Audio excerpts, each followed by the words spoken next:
Romanos capítulo 3, versículos 1 al 20. Entonces, ¿qué se gana con ser judío o qué valor tiene la circuncisión? Mucho, desde cualquier punto de vista. En primer lugar, a los judíos se les confiaron las palabras mismas de Dios. Pero entonces, si algunos no creyeron, ¿acaso su incredulidad anula la fidelidad de Dios? De ninguna manera. Dios es siempre veraz, aunque el hombre sea mentiroso. Así está escrito. Por eso eres justo en tu sentencia y triunfarás cuando te juzguen. Pero si nuestra injusticia pone de relieve la justicia de Dios, ¿qué diremos? ¿Que Dios es injusto al descargar sobre nosotros su ira? Hablo en términos humanos. De ninguna manera. Si así fuera, ¿cómo podría Dios juzgar al mundo? Alguien podría objetar, si mi mentira destaca la verdad de Dios y así aumenta su gloria, ¿por qué todavía se me juzga como pecador? ¿Por qué no decir, hagamos lo malo para que venga lo bueno? Así nos calumnian algunos, asegurando que eso es lo que enseñamos, pero bien merecida se tiene la condenación. ¿A qué conclusión llegamos? ¿Acaso los judíos son mejores? De ninguna manera. Ya hemos demostrado que tanto los judíos como los que no son judíos están bajo el pecado. Así está escrito, no hay un solo justo, ni siquiera uno. No hay nadie que entienda, nadie que busque a Dios. Todos se han descarriado, juntos se han corrompido. No hay nadie que haga lo bueno, no hay uno solo. Su garganta es un sepulcro abierto, de su lengua salen engaños. Veneno de víbora hay en sus labios. Llena está su boca de maldiciones y de amargura. Veloces son sus pies para ir a derramar sangre.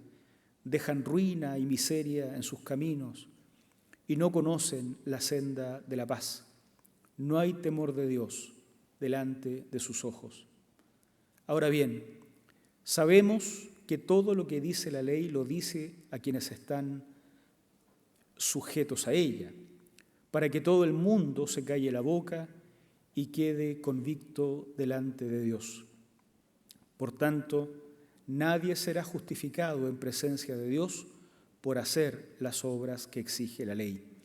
Más bien, mediante la ley cobramos conciencia del pecado. Un lindo y difícil texto de la carta a los romanos. El capítulo 2, sobre el que se predicó en semanas anteriores, ha dejado claro que para Dios no hay favoritismos de ningún tipo. Aquellos que no conociendo la ley de Dios la cumplen naturalmente son como si hubieran conocido la ley. Pero los que conociendo la ley de Dios no la cumplen son como si nunca hubieran conocido la ley de Dios. Porque Dios, como dice el capítulo 2, versículo 13, porque Dios no considera justos a los que oyen la ley, sino a los que la cumplen. Pero había en la iglesia de Roma, a la que Pablo está escribiendo su carta, un grupo de miembros que pertenecía o que provenía de la religión judía. Nada de extraño, porque los primeros cristianos en su mayoría provenían del entorno judío. Al comienzo, los apóstoles judíos, el propio Jesús judío. Por lo tanto, el primer grupo de cristianos y la primera iglesia, la iglesia antigua, tenía mucha gente que provenía del entorno judío. La iglesia en Roma también. Por eso ustedes van a ver que en la carta de los romanos hay alusiones permanentes a la Biblia judía, la Biblia hebrea, nuestro Antiguo Testamento. Porque dentro de la comunidad había personas que la conocían bien. También habían personas que no eran provenientes del judaísmo, pero lo sabían de forma mayoritaria, como se demuestra en la carta. Del mismo capítulo 2 se puede deducir que este grupo proveniente del judaísmo se sentían superiores a los que no eran judíos y que vivían en esa misma ciudad y eventualmente participaban en la misma iglesia. Se sentían superiores por la relación que como pueblo tenían con Dios, la relación histórica. Esa relación de Israel con Dios o de Dios con Israel no partió en la época del apóstol Pablo, se puede rastrear hasta bien antiguo. Las historias de Abraham ya cuentan cómo Dios escoge a este grupo, primero en la figura del propio Abraham y luego en su descendencia. Dios había escogido de entre todos los pueblos de la tierra un pueblo para que conociera su revelación, para que Dios se revelara ante ellos, para que ellos atesoraran esta revelación, para que la portaran en su caminar y para que la transmitiera. Las naciones vecinas debieran haber podido mirar la vida de este pueblo y haber percibido qué era lo que Dios había revelado en su ley perfecta. La marca de esa elección de Dios por ese pueblo, la marca física, visible para otros, era la circuncisión. Siglos de ser el pueblo escogido habría ocasionado en el grupo judío de la iglesia temprana este sentimiento de superioridad. Pablo los regula un poco en la epístola. Por ejemplo, en el capítulo 2, versículo 25. La circuncisión tiene valor si observas la ley, pero si la quebrantas, vienes a ser como un incircunciso. Es decir, la marca de la elección de Dios no significa que realmente estés haciendo lo correcto. O en Romanos 2, 29, el verdadero judío lo es interiormente y la circuncisión es la del corazón, la que realiza el espíritu, no el mandamiento escrito. Todas estas cosas hacen que la iglesia de hoy, del siglo XXI, seamos capaces de decir con Pablo, si hay un verdadero pueblo de Dios, es la iglesia. El capítulo 3, sobre el que vamos a reflexionar hoy, es el desarrollo natural de esta reflexión que viene ya desde el capítulo 2. Si el verdadero pueblo de Dios es el que lo es interiormente y la verdadera circuncisión es la que se hace en el corazón, entonces, habrán preguntado los judíos de su tiempo, ¿de qué sirve ser el pueblo de Dios? ¿Y cuál es el real objetivo de ser receptores, portadores, transmisores de la ley que Dios ha revelado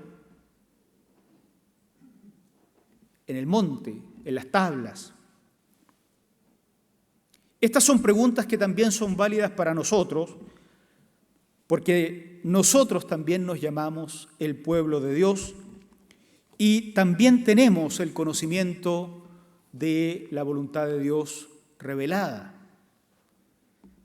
Es decir, ambas cosas, ser el pueblo de Dios y tener la revelación de la voluntad de Dios, nos sitúan en la misma condición en la que esos judíos están cuando Pablo escribe la carta, llamados a reflexionar en base a estas mismas preguntas. Veamos entonces cómo responde Pablo a esas preguntas y cómo desarrolla sus respuestas y luego un par de conclusiones para finalizar. Primero, ¿de qué sirve ser el pueblo de Dios? ¿De qué sirve ser el pueblo de Dios? Ya el capítulo 2 había dicho, mire, finalmente la circuncisión es la del corazón, el verdadero judío lo es interiormente, de nada sirve tener en el estante la revelación de Dios como si fuera el trofeo de algo que nos ganamos, porque si no hay un ajuste de la conducta a esa ley, es como si nunca hubiéramos sido el pueblo escogido de Dios, como si nunca hubiéramos tenido la ley de Dios, ¿no? Romanos 3, capítulo 3, versículo 1. Entonces, ¿qué se gana con ser judío? ¿Qué valor tiene la circuncisión? Son preguntas que Pablo hace, preguntas retóricas que van a jalonar su reflexión a lo largo del capítulo 3. Mucho, de cualquier punto de vista. En primer lugar, a los judíos se les confiaron las palabras mismas de la ley. Pero entonces, si algunos no creyeron, ¿acaso su incredulidad anula la fidelidad de Dios? De ninguna manera. Dios es siempre veraz, aunque el hombre sea mentiroso. ¿De qué sirve ser el pueblo de Dios? Bueno, dice Pablo, mucho de todas maneras. No a otros pueblos, sino a este pueblo. El Señor reveló su voluntad perfecta. Sigue siendo, dice Pablo a ese grupo de judíos, sigue siendo un privilegio pertenecer a ese pueblo, porque es el pueblo al cual el Señor confió portar su revelación, transmitirla al resto de las naciones.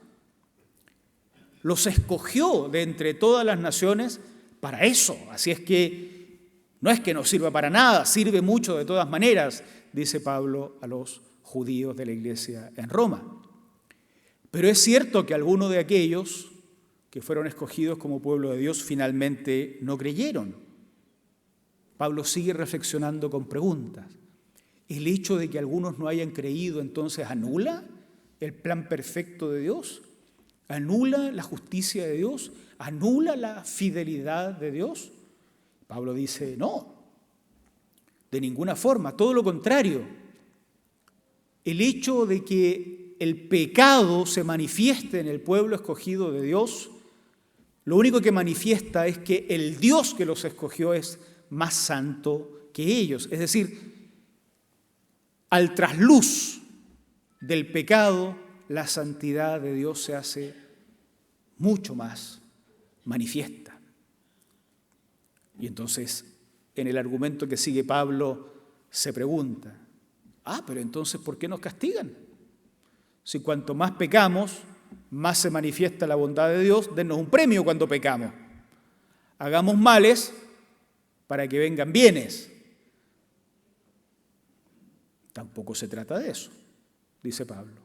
Por hacerlo mal o hacerlo malo, tienen su condenación justamente ganada. Así que ser el pueblo de Dios tuvo el valor para ellos, para los judíos, de hacerlos portadores de la revelación de Dios. En su contexto histórico, Dios se revela, encarga a ese pueblo que recoja, transmita, porte esta revelación.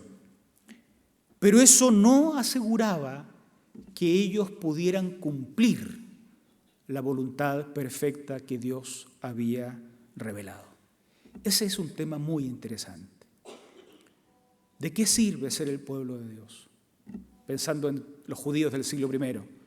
Mucho, dice Pablo, son portadores de la voluntad que Dios reveló, su voluntad perfecta. Pero ser portadores de esa voluntad perfecta no asegura que puedan cumplirla.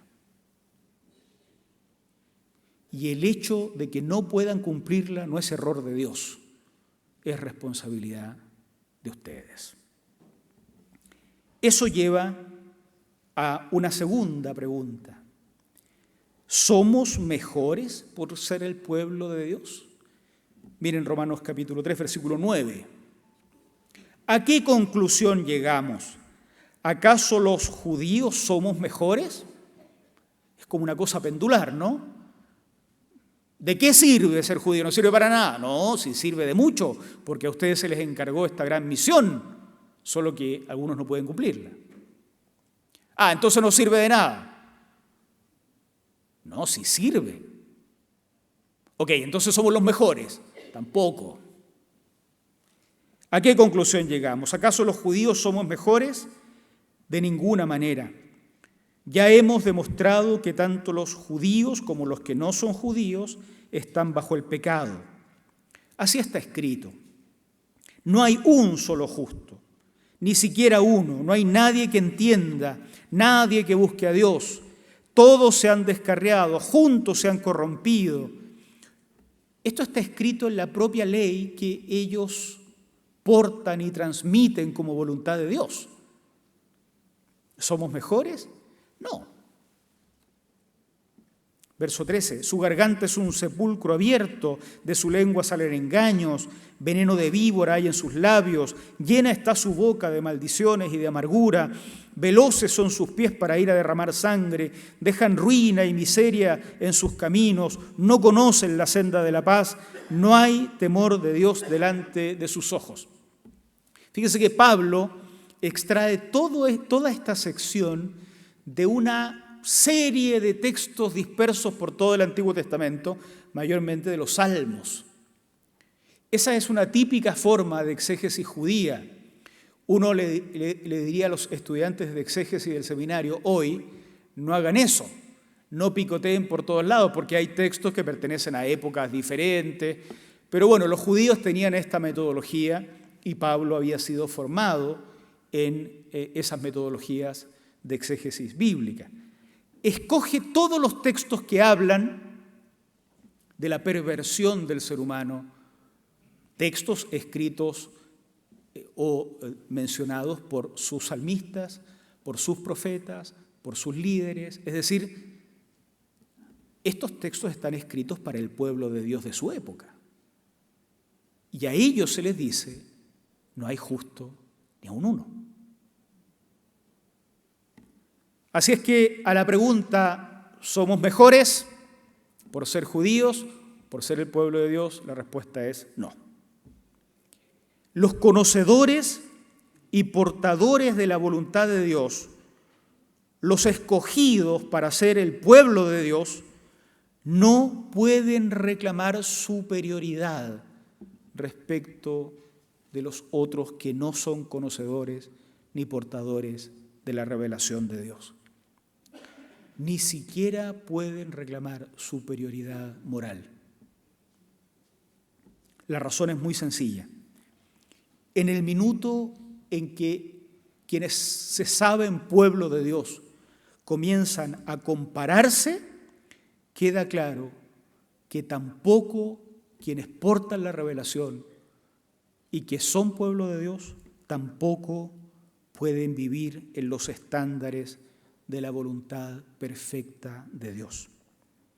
Precisamente la revelación que ese pueblo conoce dice, no hay un solo justo, ni siquiera uno.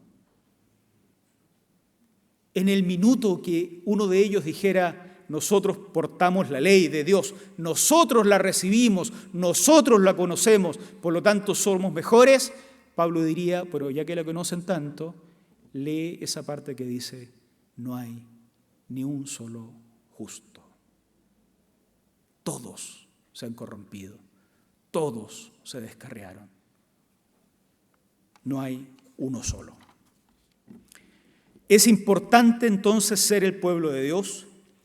Es importante ser receptor, conocedor, portador de la voluntad de Dios que Él ha revelado en su ley perfecta, pero no nos sirve para reclamar superioridad, porque esta palabra que portamos dice que no podemos vivir a la altura de la voluntad de Dios.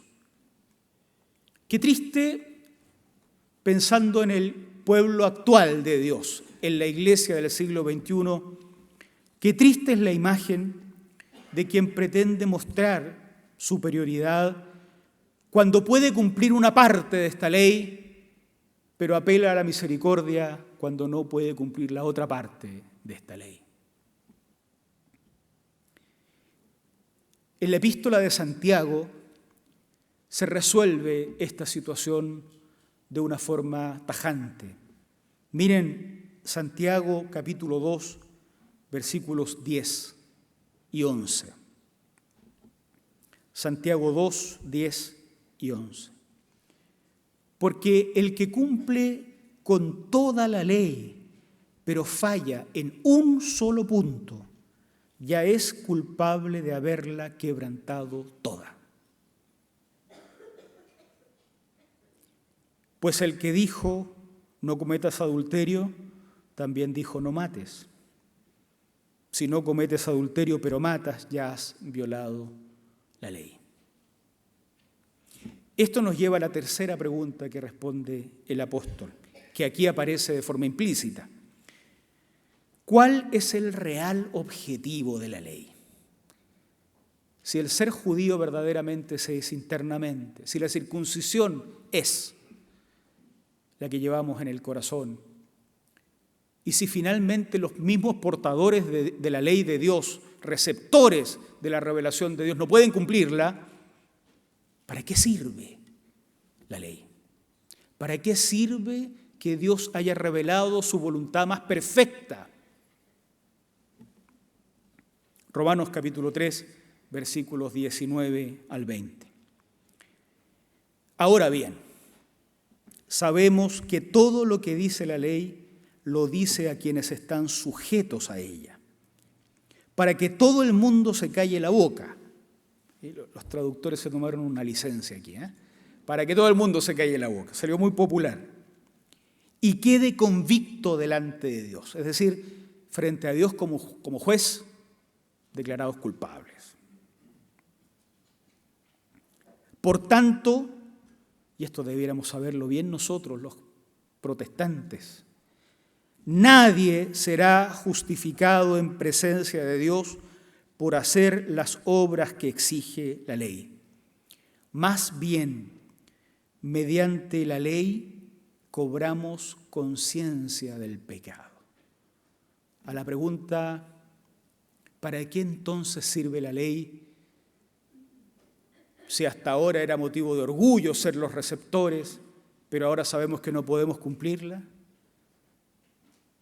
La revelación de la perfecta voluntad de Dios sirve para mostrarle a sus portadores que no pueden cumplir la voluntad de Dios. La ley revelada por Dios tiene el objetivo de mostrar su perfecta voluntad, pero a nosotros solo nos permite tomar conciencia de nuestra incapacidad. El pueblo de Dios es portador de una voluntad revelada que dibuja un horizonte hacia el cual debemos caminar, pero que nunca en esta vida podremos alcanzar. En este sentido, la ley de Dios parece un callejón sin salida, pero solo parece.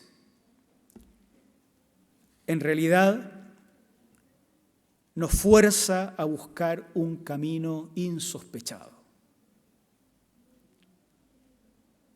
Pablo llamará a ese camino la justicia de Dios. Y de eso hablaremos en un par de domingos más. Dos consideraciones finales para terminar. Primero, somos portadores y transmisores de una revelación de la voluntad de Dios que nos condenaría inmediatamente de no ser por la gracia del Señor. Es como tener una bomba nuclear en el bolsillo. Portamos algo que de no mediar la gracia del Señor nos destruiría. Que eso sea motivo de orgullo, de prestigio, cada uno tendrá que verlo, pero portamos, y la actitud correcta yo creo que debería ser con terror, la revelación de nuestra propia condena. Se trata de un horizonte que no lograremos alcanzar en esta vida y que sin embargo no podemos dejar de visualizar. El pueblo de Dios tiene que seguir diciendo: todo aquel que sea injusto está condenado a la muerte, sabiendo que el que lo dice es el injusto. Todo aquel que sea imperfecto está condenado a la perdición eterna, sabiendo que el que lo dice es imperfecto. El pueblo de Dios carga, bien lo dijo Jesús, su propia cruz, su propio decreto de condenación por donde camina. ¿De qué sirve ser el pueblo de Dios? No sé a estas alturas si Pablo lo dice para burlarse.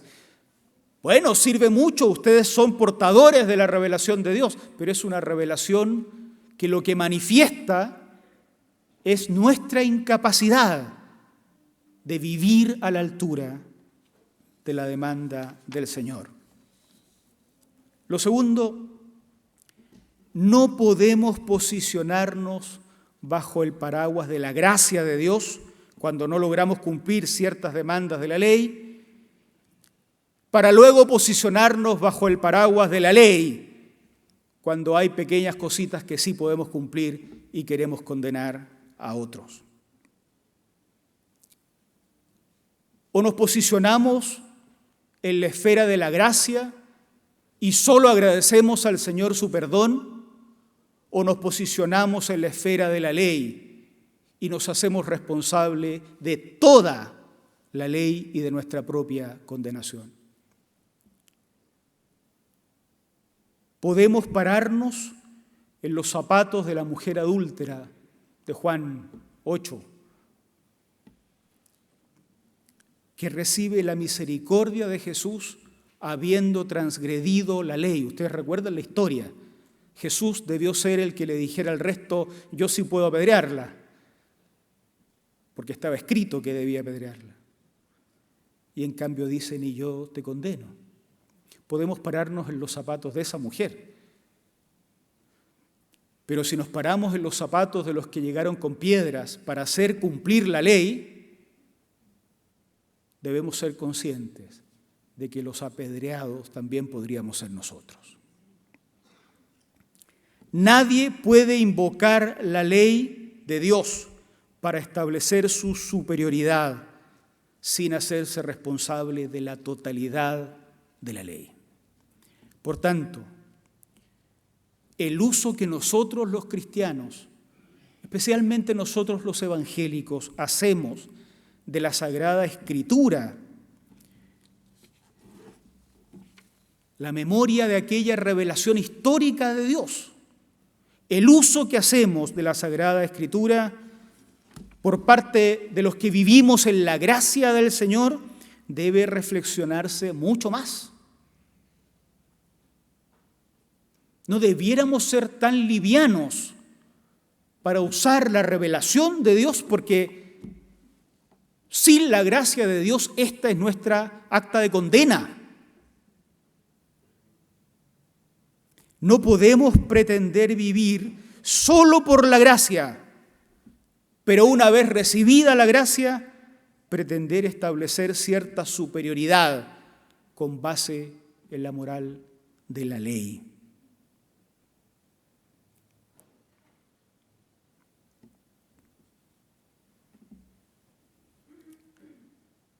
El camino de la ley de Dios parece un callejón sin salida, pero como decíamos, solo parece.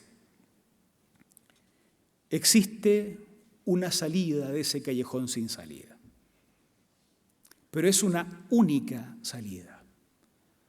Es solo una opción. Se trata de una justicia que no es nuestra, de una justicia que es de Dios y con la que Dios nos cubre.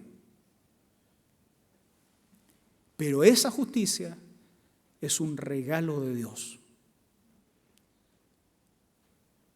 A eso se le llama la gracia de Dios, que hace que el que porta su propia condena por revelación de Dios, el que porta la demostración de que no es capaz de vivir a la altura de Dios, aún así puede decir: sigo caminando porque mi condena fue pagada por otro en la cruz. Pero eso es un regalo. La iglesia de hoy todavía tiene que aprender a decidir bajo qué paraguas va a funcionar. O bajo el paraguas que solo agradece por la gracia del Señor, o bajo el paraguas de quien espera con su conducta ganar la salvación. Pero no podemos ser de los que saltan de un lugar a otro, apelando a la gracia cuando nos conviene y comportándonos como los mejores fariseos de la época cuando se trata de condenar a otros. La revelación de Dios ha sido reiluminada con la venida de Jesucristo. Hoy, el mensaje que portamos incluye un nuevo elemento. Existe un callejón que parece sin salida, pero hay una salida, la cruz de Jesucristo. Que el Señor nos bendiga.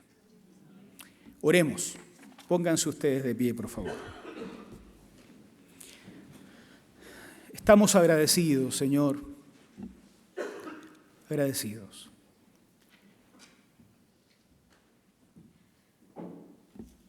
Señor, de tiempo en tiempo nos volvemos conscientes de que esta palabra que portamos con tanto orgullo en realidad cuando nos miramos en ella como un espejo, muestra nuestra perdición. Qué bueno, Señor, que tu Hijo vino al mundo para otorgarnos gratuitamente una salvación inmerecida. Queremos hoy día solamente darte gracias, humildemente darte gracias. Y rogarte, Señor, que como tu iglesia, tu pueblo de Dios en el siglo XXI, nos permitas portar y transmitir este mensaje de esperanza a esta sociedad que tanto necesita misericordia, que tanto necesita, Señor, la salvación gratuita que tú puedes entregarnos.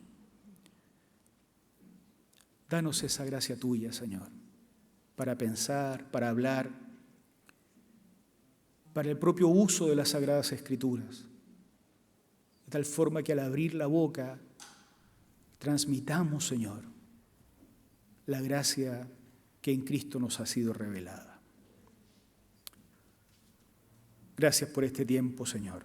En el nombre de Cristo Jesús. Amén. Amén.